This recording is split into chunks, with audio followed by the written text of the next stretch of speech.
and we'll start by deleting everything. We want to go Shift A, add a plane and go S10. Then you want to go Control A and apply scale. You want to go Shift A and add in an empty. Then you want to click back on this plane and go to the modifiers and add in a mirror. And we want to make sure that it's on the Z, not the X. I'm going to make sure it's on empty. As you see, when we move it up, it will mirror it. So move it to about there. What we're going to do is we're going to go click on the X-axis and go Shift A, add in a camera, and then what we're going to do is we're going to go GX and then move it to 10, as this is how big our plane is, it's 10 meters. I'm not going to set the camera until the very end, and let's go to the shading, and we're going to shade these planes, but I'm going to give it a matte cap and give it a studio. And of course we need to make sure that it's on EEVEE, so make sure it's on EEVEE, ambient occlusion, bloom, screen space, refraction on as well. And of course just take out the strength out of this world, as we don't need it. And we're going to go ahead and delete this. We're going to add in a mix shader. We're going to connect it, and what we're going to do is we're going to add in a emission, put the emission here, and then we're also going to add in a transparent, and plug the transparent into the top and the emission into the bottom. And we need to make sure this transparent node is active, so hit N, you go down to options, and we want to change this to alpha clip. So we want to add in a color ramp next. Put the color into the factor. So now we're going to add in a break texture. We're going to connect the color into the factor. Now we want to make sure that we've got the node wrangler add-on. So go up to edit, preferences, and we want to go node, make sure that's turned on.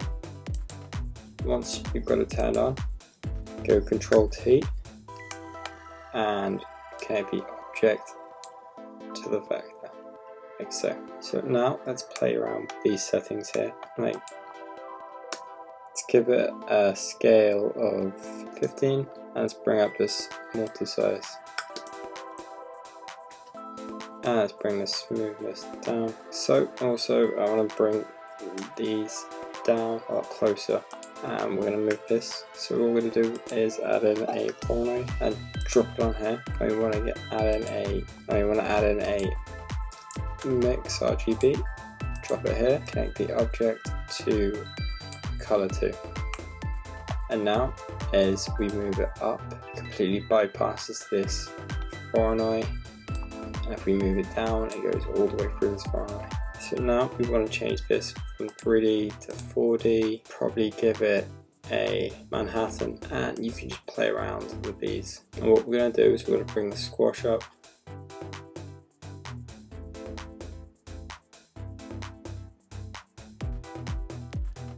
and we're going to bring this multi-size down, and we're going to play with this scale just a little bit.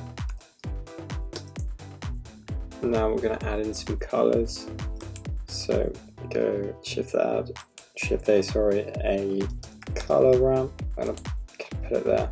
We're going to connect the color to color. Now we're going to change the color. I'll bring this all the way up just for the time being and give it a nice lava kind of orange, and then we're going to change this to a nice blue.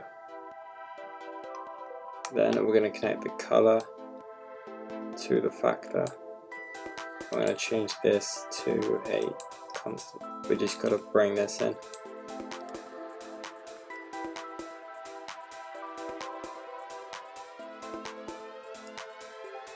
I'm going to change mine to a rose, and of course let's bring the strength up as well, and I'm going to bring the scale down. And what we're going to do, guys, is we're going to just duplicate the scale, duplicate this plane, and hit Z. I'm just going to move it up. I'm going to quickly just hop out of that view so we can see where our planes are. I'm going to go back to our camera, and we can see GZ, keep it pretty close, and hit the duplicate. So these are both running off different textures now. We want to make this brightness of 2 now. I'm gonna play with these model size so that it's really small. Now what we're going to do is we're going to select both of these and hit Control. We're just going to hit M and we're going to go New Collection, and this is going to be called, doesn't matter what you name it, and see both of these now underneath plane. Now guys, what we're going to do is we're going to make this a seamless loop by duplicating all these planes. So what we're going to do is find out where our camera is, which is on this side, and we're going to go Shift A, add collections and plane, and go G, X, and hold down Control, and it snaps it like so. And then keep doing this. I'd go probably like 8 or 9.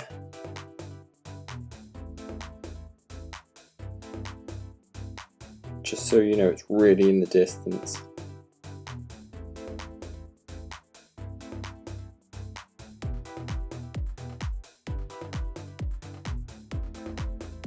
That's probably more than enough. So now we'll go back to our camera, and now it's time to animate this. So what you want to do is you're going to want to go over to Edit, Preferences, and make sure that animation it's on linear as default, and go and select your camera.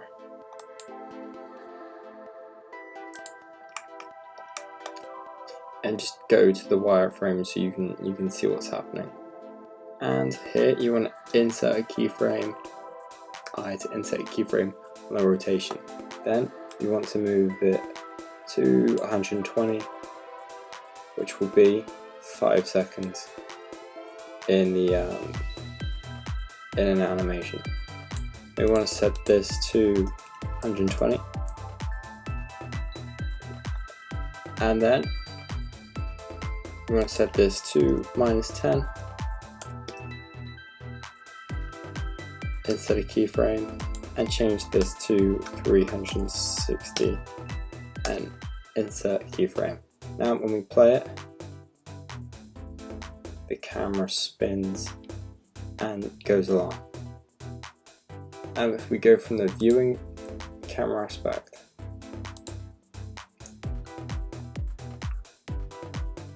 you can't tell that it pauses, but it does make me pretty dizzy watching this. But if you go back to the camera view now and play it, my computer can't play it, but there you go guys. So guys, this brings us to the end of our tutorial. Hope this helped. I did change some extra settings. I added in motion blur, and I think that's pretty much it. But if you enjoyed this guys, hit the thumbs up. If you didn't, hit a dislike, share it. It really does help out a lot. And guys, I'll see you in the next one.